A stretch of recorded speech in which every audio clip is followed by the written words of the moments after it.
Al-Malik, Arizona. Zahir Saif ad-Din Barquq was the first sultan of the Mamluk Berger dynasty. The name Barquq means apricot in Arabic, and was taken by Barquq on his arrival in Egypt. Early life. Barquq was of Circassian origin, and was acquired as a slave and became a Mamluk in the household of Yalbufar al-Barquq Umari in approximately 1363–64. Rise to power. Since 1341, the Mamluk Empire had been ruled by the descendants of al-Nasir Muhammad. However, none of them were strong enough to exert effective control. Many of the rulers were minors at the time of their accession, and would act as puppets for one or another competing Mamluk faction. This happened in 1377, when the Sultan al-Ashraf Shah Ban, who had ruled in his own stead since 1366, was overthrown and killed. The rebelling Mamluks replaced him on the throne with his 7-year-old son. When that puppet sultan died, he was replaced by the younger brother.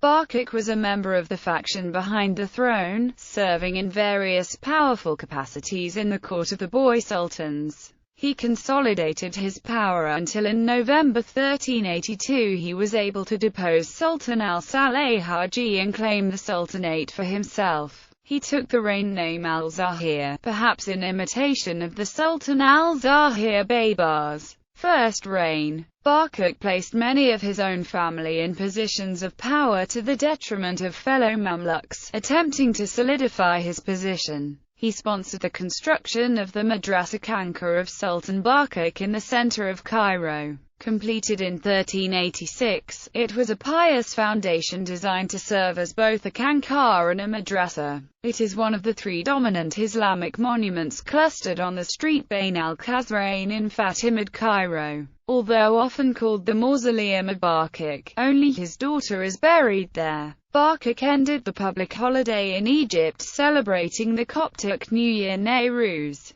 The central caravanserai of the famous Cairo Souk Khan el-Khalili was founded in the first year of his first reign, though it was founded by his emir, Jahaks el-Khalili. Revolt. Early on, the Zahiri revolt threatened to overthrow Barquq, though the conspiracy was discovered before any agitators could mobilize. The year 1389 saw the revolt of two Mamluk governors from the northern end of the empire, Mintish, governor of Malatya, and Yalbufar al-Naziri, governor of Aleppo. After securing Syria they marched toward Cairo. Barquq attempted to escape, but was captured and sent to Al-Karak. Meanwhile, the two governors restored Haji to the throne, who now took the reign name Al-Mansur. Fighting developed among the Mamluk factions in Cairo, and Barquq's supporters overcame the rebels. Barquq returned to Cairo in February 1390.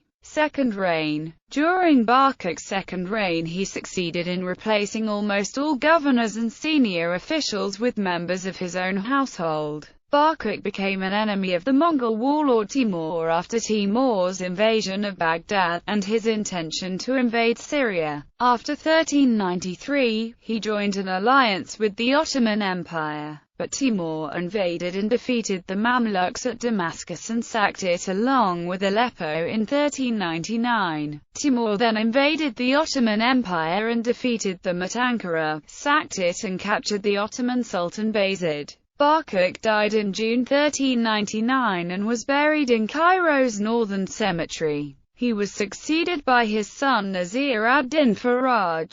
Legacy. Sultan Barquq's reign was also marked by trade with other contemporaneous polities. Excavations in the late 1800s and early 1900s in modern-day northwestern Somalia unearthed, among other things, coins identified as having been derived from Barquq. All of the pieces had been struck in either Cairo or Damascus. Most of these finds are associated with the medieval Sultanate of Adal. They were sent to the British Museum in London for preservation shortly after their discovery.